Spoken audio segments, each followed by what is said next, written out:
You want to build community and connection. What's the one thing That you have you to can know do. and understand or do that's going to make that happen? I think the one thing to know and understand is that you need to be. I think if we go into a new community and we're just thinking about what we can get, it makes you the least favorite person in the community, because it's not just about what you can get. What are some areas where you look to focus on building community and connection with your spouse and your kids?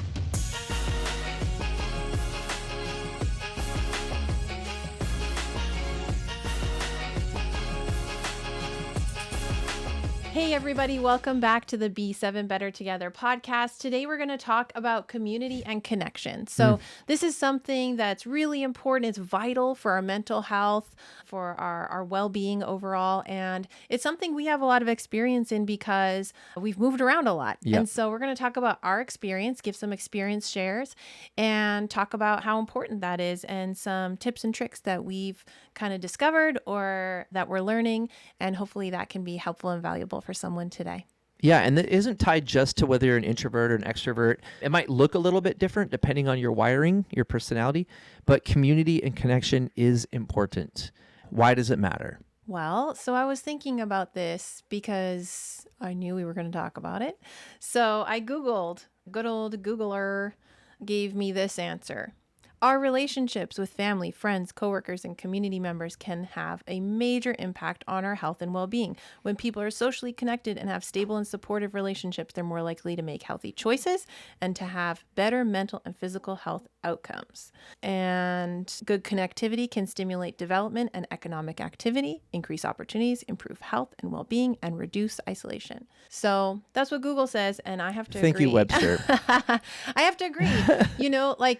I was thinking about this, and community and connection are so vital for our health and well-being. We're human creatures. We have the tendency to thrive or to seek out connection, and then when we're connected, when we have each other to support each other, to encourage each other, to help each other, like that's how we're, go back to the beginning of time. Like that's how we were created, and that's how we're meant to be. So we are better together. Imagine that.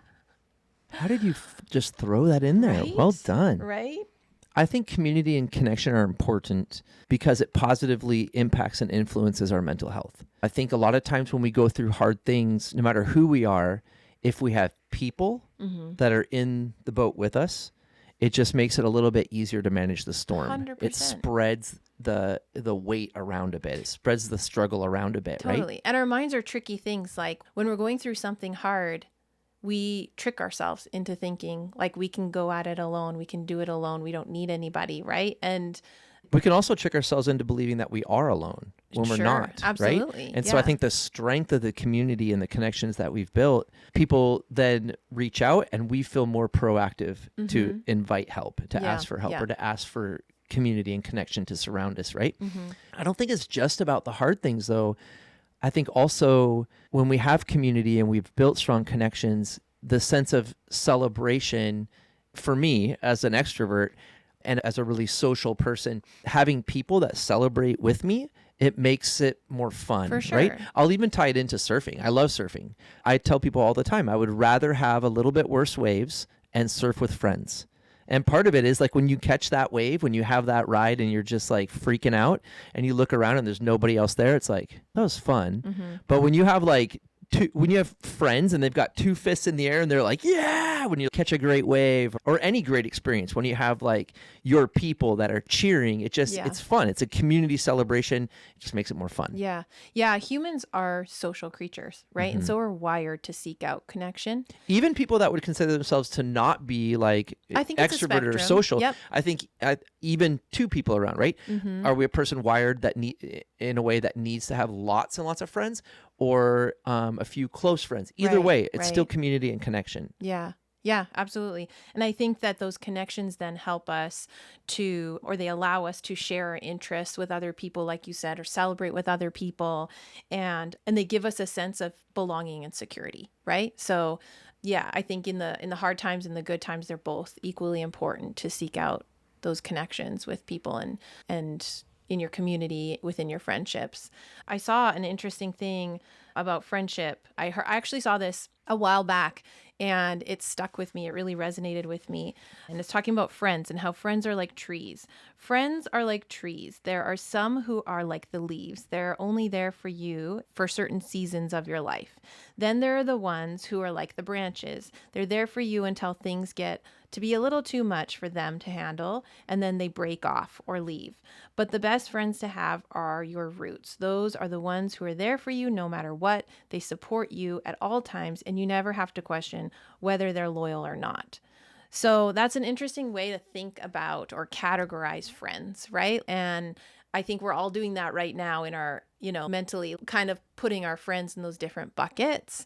But there's a saying like friends are there for a reason, a season, or a lifetime, right? And so I think that I want to stop right there and say, like, the first example you gave, some of them leave when it's hard. Some leave just because the season's ended. It's not hard. Yep. It's not that they're not here for you and they weren't fully engaged in supporting you. It's just the season has changed. Sometimes things shift, and that's okay. One great example would be family seasons, right? And so you're gonna have people that you're doing life with, and none of you have kids, and then someone goes off and has 5 kids in a 7-year span. Yeah. You're now doing preschool things, and you're sitting at the park for 3 hours, and you're doing all these things. Your season has changed. And if your friends that you were hanging out with all the time when you were, newly married or running around, going on trips, doing all these adventures, if they're not in that season, then nobody has abandoned anybody. You just are in 2 different seasons now. And it's really tough for like winter to play with summer. And so that's also important to point out too, is that connection and community changing doesn't mean that someone let you down. Sometimes it does, but it doesn't have to mean that. Yeah, that's a great point. We experienced it when we would go, like we lived in Canada for quite a while, and then we moved to Southern California. And we had to go through a process of recognizing and being okay with the fact that people's lives back where we had come from were still going on and continuing. And when we came into town, we were on vacation. They were still going to work. They were still doing stuff. And so we were like, why isn't everybody available to play all the time? It's like, why aren't they? Well, they're living their real life. And because we left, that leaves an opening. It leaves a hole. And it gets filled, right? There's this saying, nature abhors vacuum, right? Yeah. Like, so if there is an opening, it's going to get filled. Yeah. If you dig a hole, it'll get filled by something. So and if you don't recognize that, your feelings can get hurt badly. Absolutely. And I think we experienced that a little bit when we would go and see people that we had been very close with, but we weren't really allowing the relationship to change and still be okay with it. Yeah, we weren't causing problems. We weren't harboring any ill will. Right. We were just inexperienced and confused and noticing like, why has this changed? Yeah. And then coming eventually to the point where it's like, it's okay that it changed. Right. And I think the important thing there is like when that happens, instead of being like, you've changed, right? Being like, you're not the same. Things have changed, and that's okay. Yeah. Life is constantly in motion. And if we try to carry a friendship with us and that motion has changed our needs and not necessarily our values even, but just our needs and our priorities, but the friendship doesn't fit that, sometimes we take it personally, right? Especially a feeler like myself, we take it really personally, but it's not. We have created a hole by leaving, especially when you move, right? But sometimes you still live in the same city and just your hours of, maybe now you're working extreme would be working a night shift and a day shift, something like that. But you've created a hole in their life and it's going to get filled. And then when you come back and you're like, where's my spot? It's like, well, it got filled. So there's a new spot. There's a new type of friendship, a new version of community and relationship that can continue. But I think the best version of a friendship that we can offer is to be okay with change. And I think a lot of times, I know people who clung to the high school version of friendships. And then when that changed, it really hurt their feelings. I mean, I'm going back many years, right? I'm 46 now, but not understanding that all your friends going off to different colleges, going off to different experiences was going to give them a whole new set of friends and leave a hole where you were there every day. Not allowing that to happen mentally before it actually happens can lead to a lot of disappointment, frustration, and hurt feelings when nobody's trying to hurt you. Yeah. People do change. Yeah. And that's okay too. That's kind of the whole point of life, right? Like we're all growing and changing and learning and growth evolving. is change.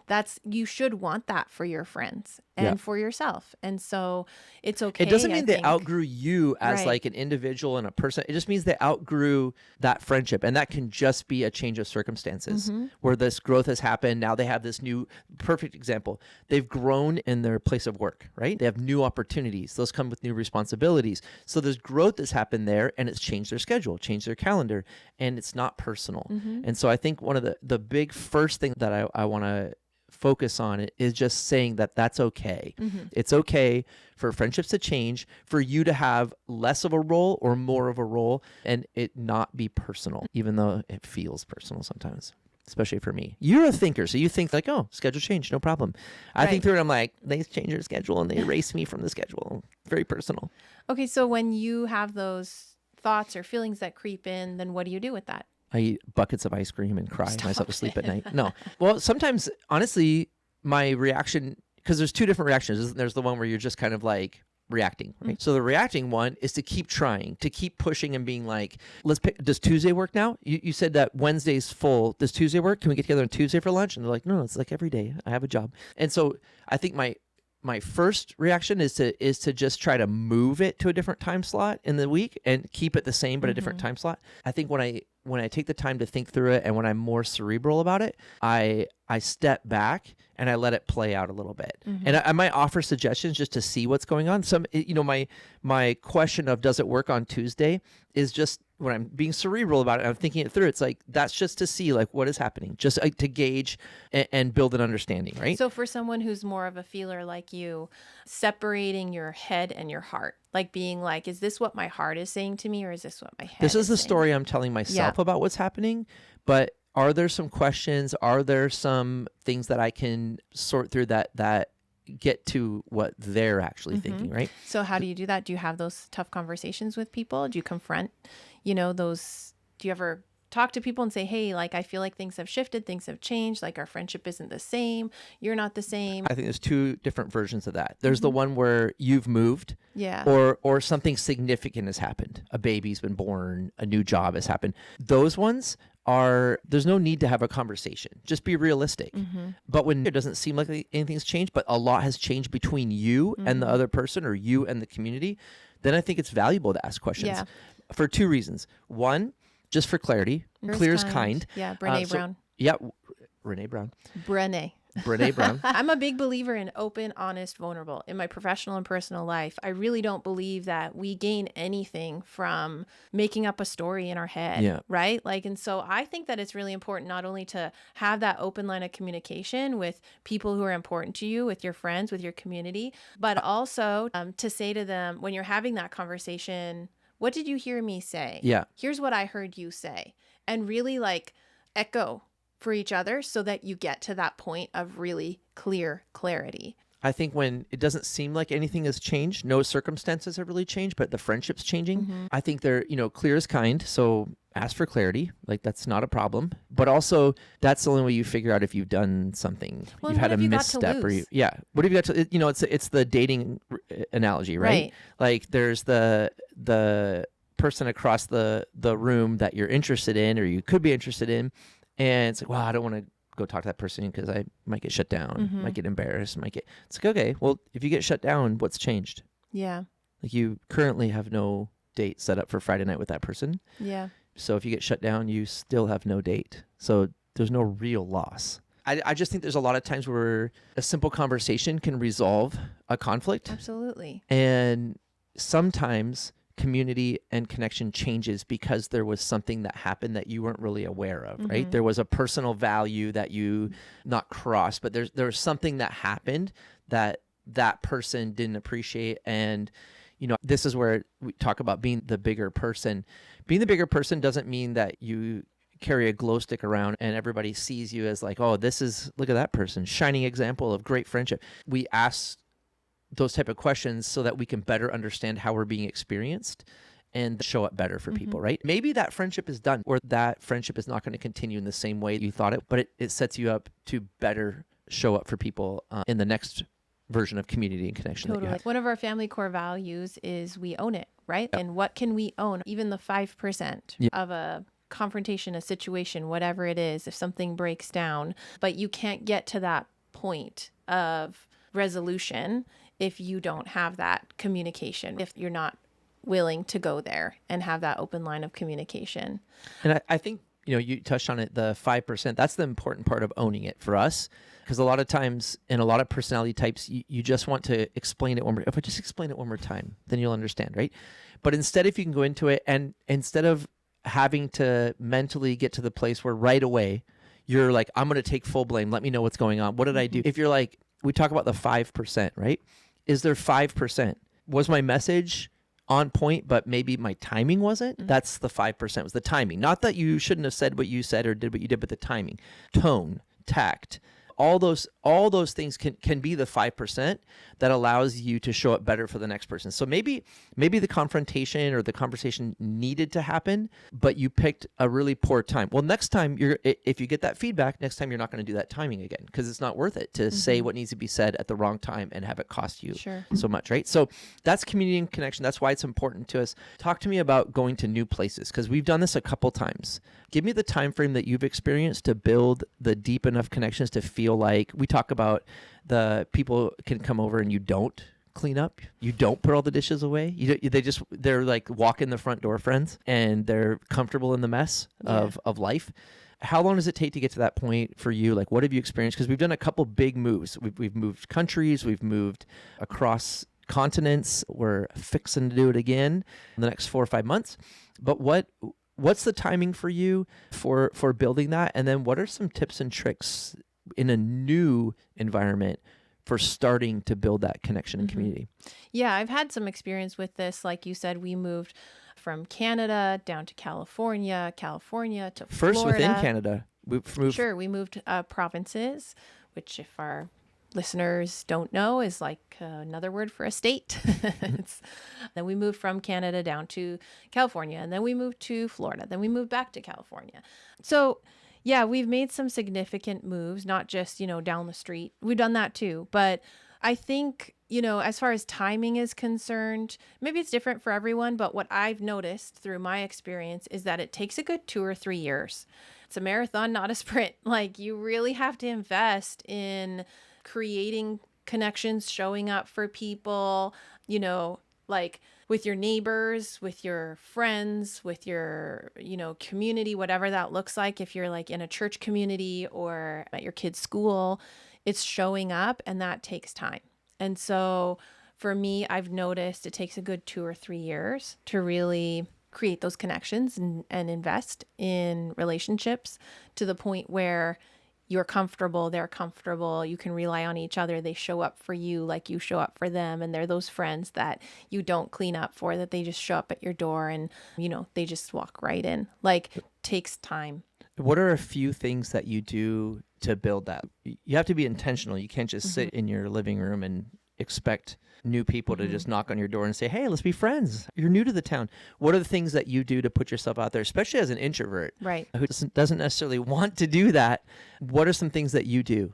So for me, I feel like I tap into my strengths. I'm a nurturer, and so I love to care for people and love on them in tangible ways. So, we moved into our house here where we're currently at right before the holidays.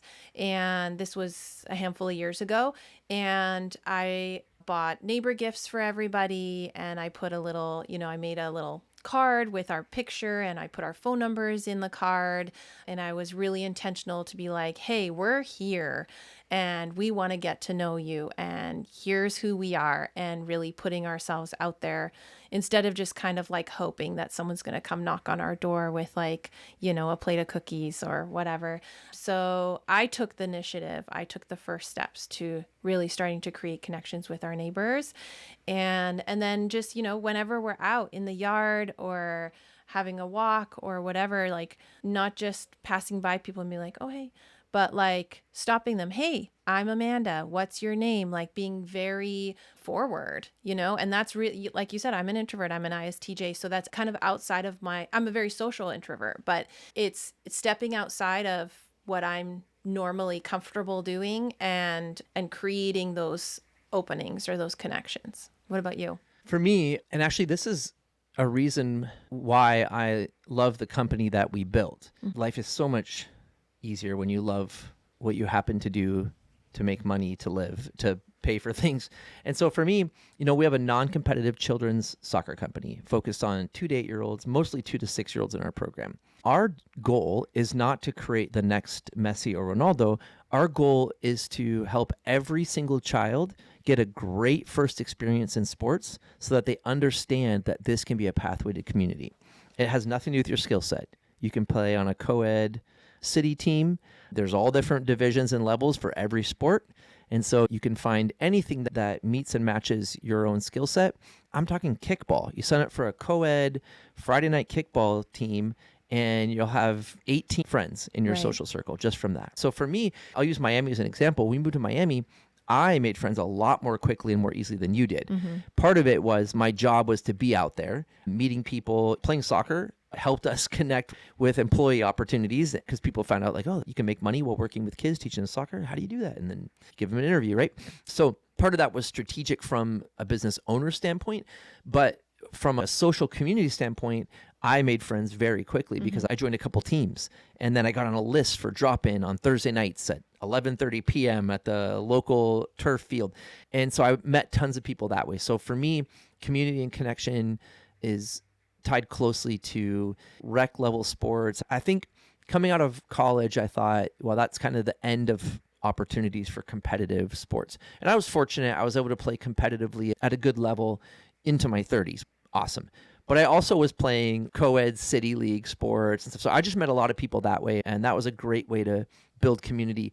Some of them, we're talking back to Miami, 2013, 2016, it's 2025 now. Some of them I'm still connected to, still chat with. We'll chat them up on Instagram or Facebook Messenger or text them, whatever. Some of them are just in my life for a season, right? But either way, having people around that were happy to see me, that, I would show up at the field, they'd check in how my week went, how'd your day go? That's community. It makes you feel connected to where you're living. So for me, that was the hack for me. I think that the key there is a shared interest and consistency, right? You were probably meeting same day, same time, same, every week.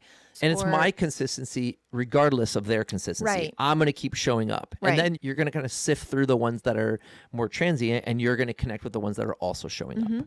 And maybe that looks like a trivia night, or it looks like a church or a synagogue or a temple or a book club, or, like the list goes on. But I think the key here is getting into a group of like-minded people who share a common interest with you and being consistent and showing up. That will definitely expedite your connectedness in a new place if that's what you're doing. We're both pretty athletic, but in different ways, like we both go to the gym and we're fit and we work out. But as far as it goes with team sports, like that's never really been my thing. You and I played on a couple of different co-ed rec. We did like a volleyball thing one time, right? I think I screamed and ran away from the ball more often than I charged for it. But we share the common interest of our love for soccer. And so we're seasons ticket holders to LAFC. The best team in Los Angeles. The best in the West, actually. I was going to say LA Galaxy are actually in Carson City, which is the stinky armpit just outside of LA. Yes. Go LAFC. So we are in Section 111. Shout out Section 111. Section 111. And we've created this little community, right? Like we have our Section 111 WhatsApp group, and there are the regulars, and we've shown up over the years. And so, we're not actually physically playing the sport of soccer, but we're watching it together. And it's a whole event. It's a thing we do. And I've never really experienced that level of connectedness through sport until I became a season ticket holder of LAFC tickets and stayed consistent. And I was going to say at the first game, you were just there to watch a soccer game. Yeah. But and now years it's totally later, different. Now you show up and it's hugs all up and down the row. It's like, how's your week? Everybody chatting and talking. Yeah. We have WhatsApp groups and text threads with people that we otherwise would never have run into and never made friends with. But we've celebrated births, marriages, new homes. We've celebrated moves, celebrated new jobs, like all kinds of stuff just within that little community. So that's a great example. And sports brought us together. Yeah, and sports brought us together. It's a great example. Yep. So we have a big move coming up this year. As you look ahead, what are some things that you're already planning on doing to help facilitate building community? Because our intention is that this is our last move. Mm-hmm. This is where we're going to live. We've worked really hard to get to the point where we can choose, and we've followed specific career paths that allow us to choose where we live to a degree. And so this is a big move, very disconnected from where we currently live. What are some things that you have been thinking through that you're going to do that are on your shoulders, have nothing to do with anybody else where we're moving to, but that you're going to do to proactively pursue building community and building friendships in this new area? And then what's one thing you're nervous about? Well, just staying on the theme of creating connections through sports and LAFC and our love for MLS soccer, we are launching a LAFC fan base in our new What do you call it? town. Chapter. Yeah, chapter. A fan chapter. Might just be you and me for a little while. It might be 2 members. But we're hoping to bring people into that. So yeah, kind of trying to like replicate some of the stuff that we do here over there. But also, I'm looking forward to doing some new things, meeting new people. I've already looked into like some local, Facebook groups or whatever, so that I can, start getting plugged in and meeting people in my new community, looking for book clubs, for dinner clubs, that kind of stuff. So I'm open to experiencing new things. We're moving to a new place that has a totally different culture than the place that we live in now. And so being open to going to learn new things and getting plugged in new ways in places that we've previously lived in.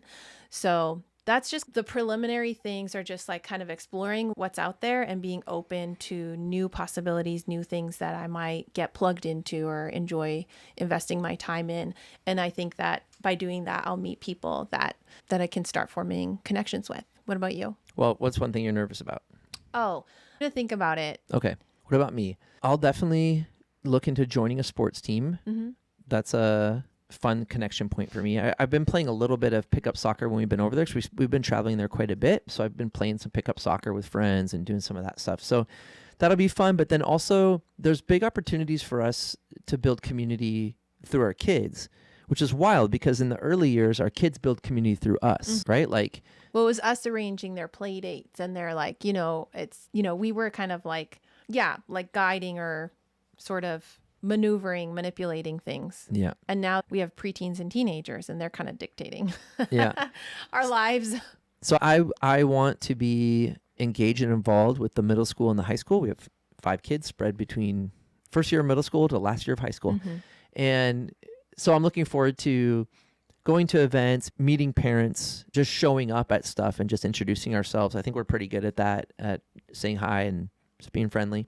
We love having people into our home, renting a house that's bigger than any house we've lived in before. And so I'm looking forward to, something that when we're looking at houses and we're looking at places, we often look like, well, what would it like to host people here? And could we have a garden party and have people over, friends over? So I'm looking forward to that, getting to know people and inviting them over, and having, maybe they'll become LAFC fans with us. But I'm looking forward to some of that. So I just think that for us, a lot of it's going to be connecting with entrepreneurial circles, other people that have similar schedules where, lots to do, but they control the timing of when they do it a little bit. I think that's going to be fun for me. And we've already been connecting with some entrepreneurs, and then just getting to know our kids' friends' parents, if possible. That'd be awesome. And then we're living in a community. And so just walking around the neighborhood, saying hi to everybody, getting to know neighbors that way. I'm looking forward to that. I would say something that I'm apprehensive about would be just whether or not it's a whole family experience, right? And so are all of our kids going to understand that they got to put themselves out there a little bit, right? The friend circles can happen organically and without effort sometimes, but most often you have to go into it with an approach of like, okay, these people have all been friends around here for a while. They've known each other for a while. We don't know any of the dynamics. We don't know any of the personality conflicts. We don't know anything, right? And so we're coming in with a clean slate, which allows us to just be open and kind to everybody and hopeful, and bring just a positive, fresh perspective on community and on engaging with people, but I'm just not sure that all of our kids are ready and prepared to do that. And so that's my only thing I'm nervous about. I know how much work it is to go to a new community and to start fresh, and I know the payoff for doing that. And I guess my one thing would just be whether or not our kids are fully understanding that, like, yeah, it is hard moving. And part of that is you have to do work, whereas before some things, the work's already been done. You've already kind of built the friends, it's funny because I don't really feel nervous for them in that regard. I feel like kids, and our kids in particular, are very adaptable. They make friends quite easily.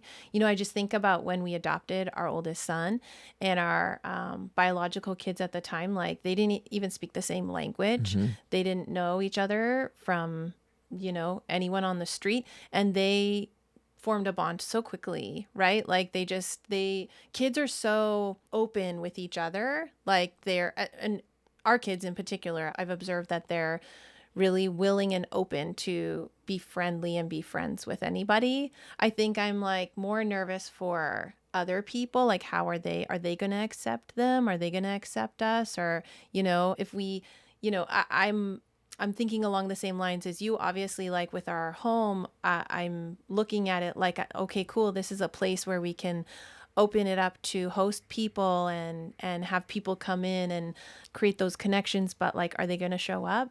Are they going to come? Like, I have those, and it's like, I don't know if it's this abandonment wound or something, like a childhood thing. But I think, as you were talking, I was just thinking like, yeah, that all tracks. And I feel excited about those same things, but nervous that maybe I won't be accepted or they won't show up, or, like, cause you can put yourself out there and you can have that attitude, but then it has to be reciprocated. And like, if they don't, then, that can really sting. And so I'm nervous about the sting. I think one of the advantages we have is that, when we moved and lived in Miami for 3 years, that was also very different culturally. And so we've been through a move to a place that was part of the same country, but is not the same at all. And we also looked different than everyone. And you didn't speak the same language as, Miami. If people haven't been there, it is predominantly a Spanish speaking city. And so we had challenges there, and some of them were completely unexpected. And so I think this time around, having that experience, that's definitely going to help us. And I know that already with the amount of time we've spent in the state that we're moving to, that we've spent time trying to learn. And, somebody said, don't show up and just talk about how much better it was about anything really from where you came from, right? Be here. Yeah. And I think that's something that we do really well. Is there's obviously pluses and minuses to everywhere. I think part of being, growing up as a cross-cultural kid in a third world country or developing country, and moving to different cultures and stuff is that there is that first honeymoon stage of like, oh man, I love this coffee shop. It's a new coffee shop. It's my favorite coffee shop. But then there's like, well, they don't quite make the latte the way that one did. Like things start to creep in after time. So I understand that there's stages, just like stages of grief you go through. There's stages when you move to a new place and start trying to build community. And so I think we've put in the groundwork, we're prepared, and I believe we're coming with the right mentality and approach. And I'm hopeful that our kids are as well. I believe they are. And so, yeah, I'm not nervous. I'm hopeful that all of our kids will love living there and want to make it home. And then it becomes like a home base for everybody. If not, we're going to be kind of out in the boonies, and it's going to be challenging for you and I to not be near our kids, saying that from as parents that still have our kids with us 24/7. So things could change. Things do change as they get older, and they need their space and want their space. Yeah, but you can only control what you can control. Yeah. Right. And so I think that the key is to stay curious and to release your expectation of the outcome, right? Like, just put yourself out there, and no matter what the outcome is, and just lead with curiosity, with love, with kindness, show up, and it'll be reciprocated. So yeah, I'm thinking through, showing up for people, and you and I have done that throughout the years, professionally and personally. And, we've talked about this before on our podcast about how we've used our for-profit organization to fund our nonprofit efforts. So we've done donation projects overseas and locally, and that's really important to us, is giving and giving back to our communities and to the people in those communities. So share with me about that and how that's important to you and what you do to give back to your community. I think if we go into a new community and we're just thinking about what we can get, it makes you the least favorite person in the community, because it's not just about what you can get. You will get things. You will grow. You will get new friends. It's the law of reciprocity, right? But I think if you show up with, and one of our family core values is help first. We don't ask if we've done enough. We simply ask, what more can we do? If you have that approach where you're not keeping score, you're not working towards what you're going to get from giving, you're just showing up and you're just helping, right? And giving, let's be clear, it is not just resources or financial resources, and often just showing up financially is a cop-out. It's not what people need or want from you. And so, like, are you showing up for the community project? Are you helping out other dads that are trying to do something, with the kids or at the school? Or are you on the camping trip and showing up with the pop-up tent that you're all going to sit under when it rains the whole camping trip? Like, are you thinking of like how to take care of other people and show up for other people? When you're filtering through, how do I show up best for this community instead of what can I get from this community, then you attract people that are also doing that. And when you attract people who are trying to show up for their community and you're in the community, they're showing up for you. It's awesome, right? So for us, when we expanded our business from just being in Southern California to also being in Hawaii on Oahu, the first thing we did is we identified a nonprofit, because you can either reinvent the wheel or find a wheel that's already rolling and just reinforce it. Strategic partner. Yes. And so we looked at like, okay, what are our values? What's important to us? What is our focus? Who are we impacting? And so for us, it's keiki, it's kids, right? On Oahu, in Hawaii, kids or children are keiki. And so we found a program called Project Hawaii. At the time, they had the statistic of, there are 22 unsheltered homeless children between the Big Island, Maui, and Oahu. And they are serving those kids, 22,000 of them, with school supplies, with summer camp opportunities. They work with them to give them scholarships to come to the mainland for more advanced coaching for athletes. And we're like, okay, this is perfect. We don't have the connections. We're not a part of this community at this point. We're just starting a company. We're just expanding and launching a branch of our company over there. How can we show up best? Well, let's find a partner that's been doing this for a while. And so we identified Project Hawaii, reach out to them, and they've been awesome. We donate a percentage of our gross revenue every month to them. And we also send staff out, volunteer basis only. We announce it to our staff. But guess what? If we're the type of organization that consistently shows up for people, we attract those kind of people that want to be a part of our organization. And then when we put out there like, hey, there's this opportunity, there's this camp, they need some more sponsors, or they need some more adults there, or they're doing this fundraising drive and they need some people to come and hold signs up. Who wants to go? And we get like a third of our company shows up. Yeah, they're stoked because that's who they are. That's in their DNA. Yeah, right? And they want to help local keiki. And they have a soft spot for unsheltered homeless kids and making sure they get access to schooling and school supplies and stuff, right?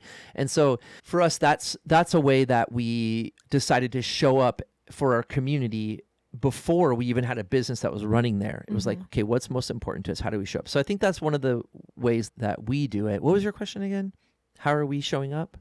Yeah. How do you give back? How do you show up for your community? I think another way, you don't have to own a business or connect with a nonprofit, or it doesn't have to be so official. Like, I know from being in mom groups on Facebook, there are local groups in your community where there are people who are going on there with needs, like single moms. They need diapers, school supplies, formula, a meal, whatever, like showing up for people in tangible ways in your own community. If you look, there are people on every street in every community that need help and need you to show up. And it's not just like long-term stage of life stuff. It's also like events or like singular experiences, a death or a birth or something like that, where you sign up, like you said, for the meal train. We've Right. done that before. It's a great way. I mean, when you show up with a meal and get invited into someone's home to deliver food the is meal, love. yeah, Right. food is Yeah. love, and it builds connection and community. And that's a forever connection. No one's going to forget that when you really showed up for them in their real time of need, right? Like, Unless you bring shellfish and they're allergic.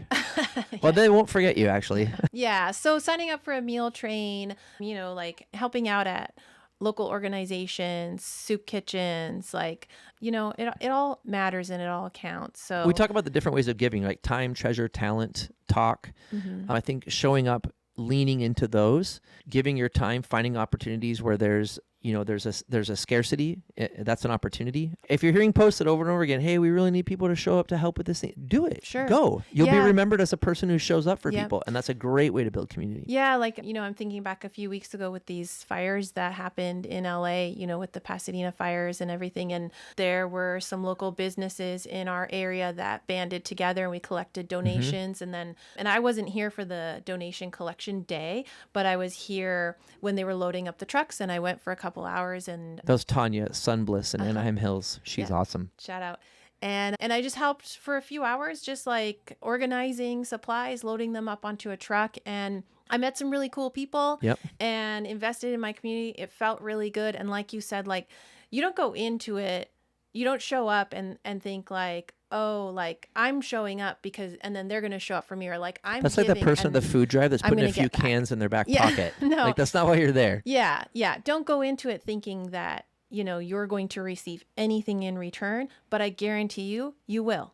You'll receive something in return by showing up, and it's the law of reciprocity. I also think one of the things that's been important for us in our ability to build community is that for us, we don't have to surround ourselves with people that agree with and believe everything we believe, right? And so I think the test of your character is, how do you show up for people who disagree with you? Can we disagree on things that some people would say are deal breakers, and can we still be kind to each other? And can we show up in love, right? Yeah. And so I think that, we experienced that for sure going through COVID. One of our things that we shifted to during COVID is we started saying like, okay, that person's a reasonably intelligent person from everything I know, and they are totally on a different page than me. And so what are they hearing that I'm not hearing? If you show up, you've mentioned before, if you show up with curiosity, that builds relationships, because curiosity invites other perspectives, right? And so it's kind of like, are you showing up so that you can tell them what you think and how dumb you think they are? Or are you showing up to invite perhaps a different perspective that could perhaps broaden your own view and your own understanding, right? It's like when you're in a conversation with someone, are you listening to understand, or are you listening to respond? You're not really listening if you're just like, collecting information, waiting for your chance to like, oh, I'm going to take a dig at this, and they're so dumb. It's not the right approach. Yeah. I think the reflection of your character and your ability to love unconditionally isn't how you show up for people who are loving you all the time. It's how you show up for people that are different than you, think, talk, sound different than you, believe different than you. Like, how do you show up for those people in your life and in your community? And I think if you're a type of person who intentionally chooses to show up well for everyone, and especially people that are different than you, it's going to stand out in a very positive way, and that attracts community. And when you're able to do that, you're actually casting a much wider net, right? I have a friend that was like, yeah, I'm really struggling to build community. This was like 2 months ago at this conversation. I'm really struggling to build community. I'm looking for this and this and this and this and this, right? And it was in a group setting, and he was talking and inviting challenge. And somebody stepped up and said like, okay, so you've made this whole list of stuff. You've narrowed it down to 2 people in a 400,000 people town. And you're trying to find those 2 people because you've made it so narrow. They have to do this. They have to love this. They have to. What if they don't agree with or they don't check any of those boxes, but they're great? They're great people. They make you laugh all the time. They challenge you intellectually. Like, what if they check other buckets, but they don't check those boxes? You've just eliminated people that could fill your life and make it feel more full and more connected. And when maybe you're expand your horizons and your mindset and challenge you, shift things for you, right? Like, I like to think about, if I'm really, really good at collecting information and forming really strong evidence-based decisions, and I'm really good at it, better than everybody else. I'm still probably only right 9 out of 10 times, Right. but I'm very sure on all 10. Yeah. And so I think it's important to go into every challenging conversation, every conflicting viewpoint interaction with the mindset, even saying it out loud to yourself ahead of time. I'm really sure that I'm right on all 10, but one of them I'm not. And could this be that one? And your first reaction is like, no, it's not, because I'm sure I'm right. But if you actually let yourself accept human percentages and know that there's no chance you're right on 100% of things, it ends up opening yourself and your mind up to collecting additional information that could change your viewpoint and change your conclusion, right?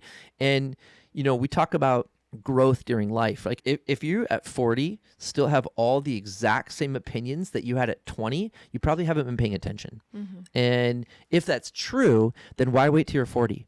Why not at 20 intentionally? And it takes intentionality, right? Like we don't even understand all of our own biases. We don't even know that they exist necessarily, especially not the younger we are. It's just our filter, and this is how everyone sees life, right? Then we start to take personality tests. We start to learn about love languages, start to learn about all these things, and we're like, oh, this is how I'm experiencing it. Nature, nurture, and choice, how we're naturally wired. Nurture, life events that happen to us. And then choice, the decisions that we make as life comes at us, right?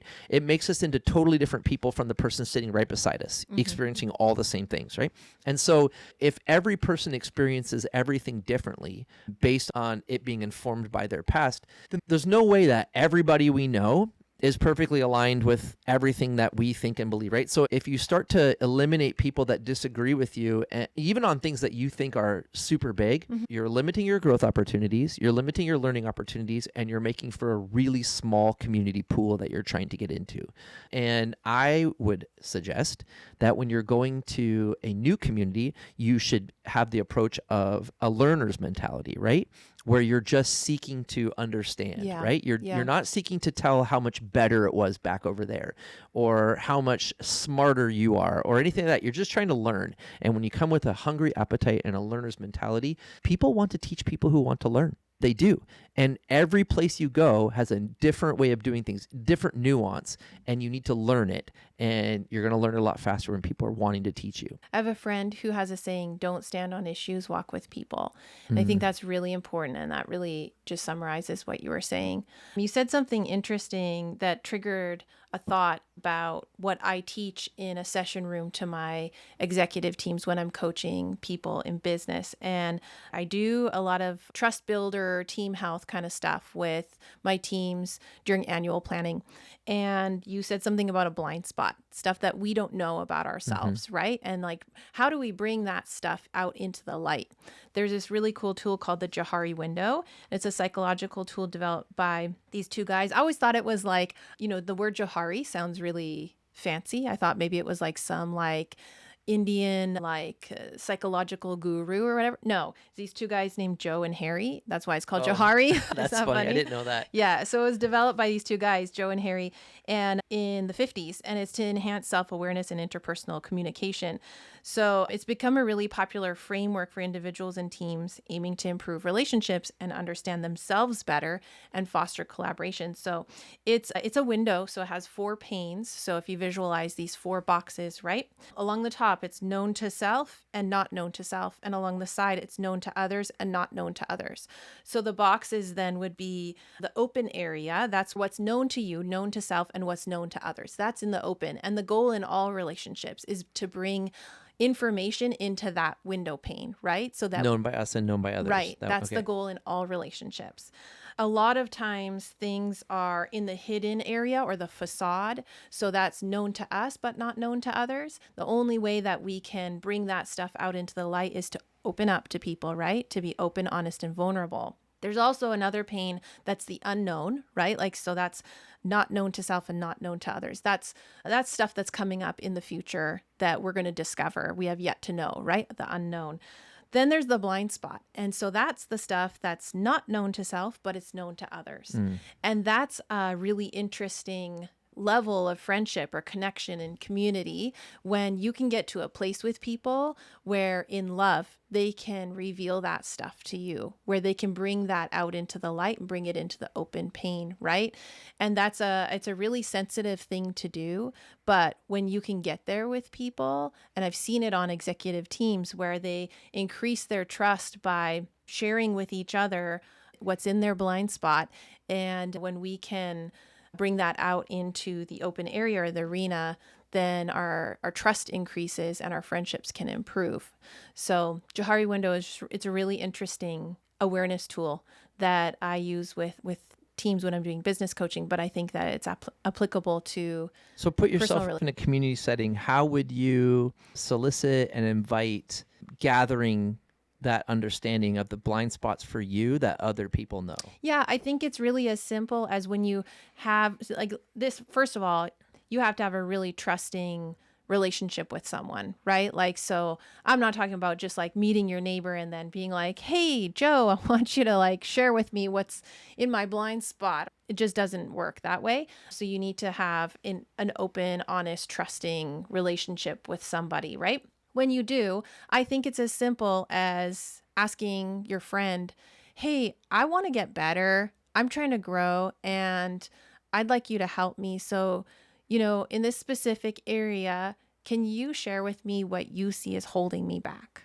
Right? Like, so I think that when we ask ourselves what's working, what's not working, or what's holding me back? Those are just really simple questions to ask ourselves and ask others to share with us about ourselves.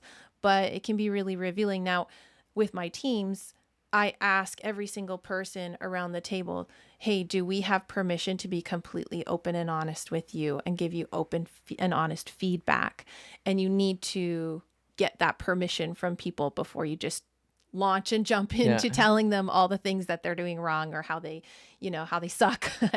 So yeah, I think it's a combination of having a trusting, open, honest relationship, being willing to go there, having the permission of the other person so that they, they're seeking to understand, they're leading with curiosity. So, it's a perfect storm, but when you get it right, man, it can be really powerful when you can have those connections that lead to bringing things from your blind spot into the arena. Okay, shifting gears a little bit, community and connection within your own family. Mm-hmm. How do you build that? And what are some areas where you look to focus on building community and connection with your spouse and your kids? Well, I think that it's the same as we were talking about in the beginning. It's showing up. Like I know with our kids in particular, the more that I show up for them, and it's silly stuff like driving them to school or picking them up from school or taking them, like out for ice cream after school as a surprise, really investing in time with them, taking them on one-on-one dates.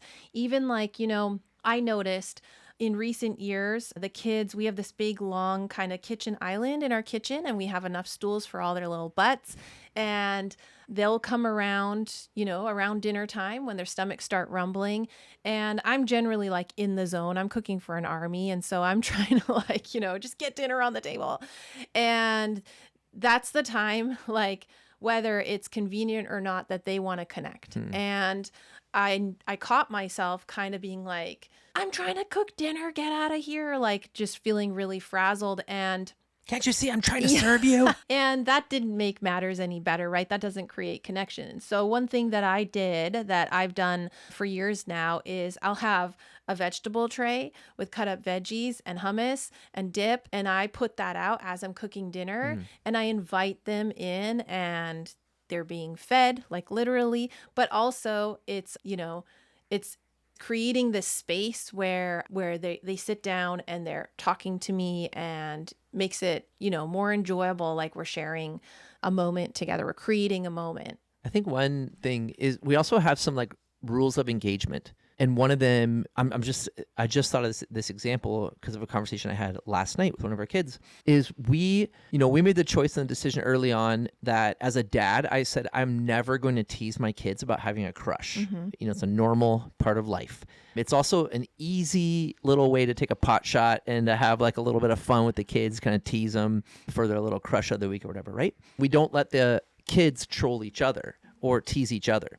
And one of the ways we drive that home is, we tell the boys, do you know the true version of the boy, the locker room version, or does your sister know the true version of the boy? And they're like, well, I know what he's really like. Exactly.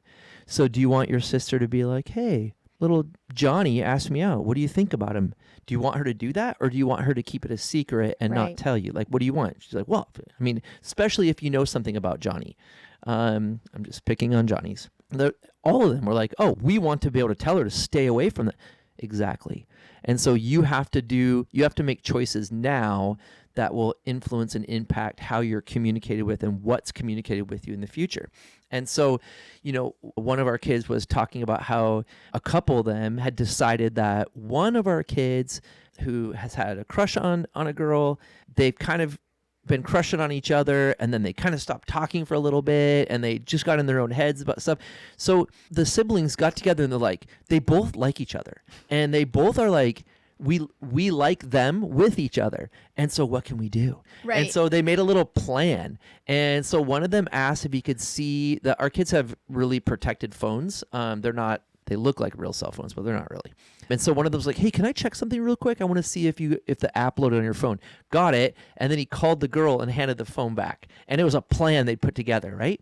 And then they all texted each other later, and they're like, oh, both sides, because they made a plan with the siblings of the other person too, and they were like, oh, they were smiling all day afterwards. Like, oh yeah, the group chat was exploding. But it was for their greater good. Like, it was so cute. They kind of all banded together to for the happiness of their sibling. Like, but it's also on the foundation of like, they never troll each other about this type of stuff. They never try to put each other in uncomfortable, embarrassing situations.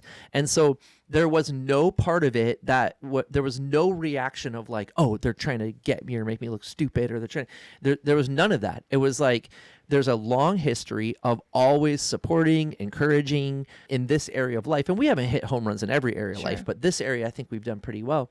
And so we have those ground rules. And I think ground rules are an important part of community and connection. And some of them are stated, most of them are not. Most of them you got to try to figure out. And so I think that's another thing, coming in open-minded, understanding that, hey, this might look the same here, and there might be people here that remind me of people there, but the rules are different because I'm in a different place. I think understanding those rules really helps us build connection. And that's just one example of like a rule of engagement that we have as a family that I think has helped us to have much stronger connection. We said we want our kids to talk to us. Right. We have had relationships with other people, and we've also had a 20-year relationship together. Wouldn't we want our kids to come and check in with the people that have a lot more experience and are definitely slanted towards wanting the best for them? Right. Wouldn't we want them to feel comfortable, right? And so I think back to a conversation years ago where one of our kids I picked him up, and he was like, oh, just like that, right? And I'm like, oh, what's wrong? He's like, I think I botched it with this girl. And I was like, huh? Like, what normal or what typical teenager says to their dad, like, oh man, I blew it with this girl, I'm not sure what to do. And then we have a 15-minute talk about like what they can do to recapture the spark, or it turned out it was just an apology. It was a simple apology. And going back to what we said earlier, where it was just a matter of like, they just had to go back and say like, oh, I was being dumb. Will you forgive me? And he was like, well, what if she makes fun of me and doesn't want to be friends anymore because I kind of botched it? It's like, well, what's changed? You've gone back. You said, hey, I kind of like screwed this up. And it wasn't a big deal. It was just like, small crush, got a little bit embarrassed, and then started like turning in the hallway and not making eye contact, and then figured out was sending a message that wasn't intended, which is that the other person was the problem. And so I was like, well, if you go and apologize and say like, hey, I was being dumb, can we be friends again? If the other person says, no, nothing changes. Right now, you're not friends anymore. And you really think they're a cool person, crush or not, like really cool person. So I think that's one of the things that we've done internally that's built, we want connection, we want community with our kids. And we've been really intentional about this area of life is a really important area for teenagers, pre-adolescents, young adults, but then also for grownups. And, in your life, typically your marriage relationship is it should be one of your most important relationships, right? And so if we can foster connection and community with our kids around that area of life, I feel like that's a win. That's a home run. And I think being intentional is key, right? Like the communication piece is absolutely And I think that we've done our very best to keep open lines of communication between each other, with our kids, all that. Like within our family, I feel like we're very communicative.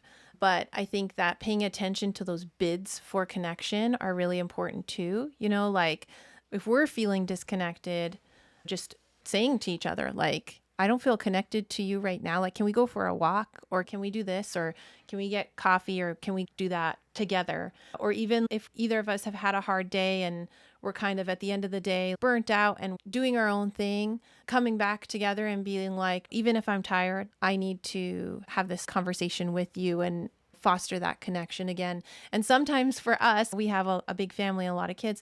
That means saying no to the kids too, right? Mm-hmm. Like we've had times where we've had really busy days and we're just not on the same page, and we're like, we got to go for a walk and connect, and we'll have a kid be like, can I come with? And we're like, nope, not this one. We're very protective about our time to connect, because if there is a bid for connection, we want to fulfill that and be really intentional about staying connected together.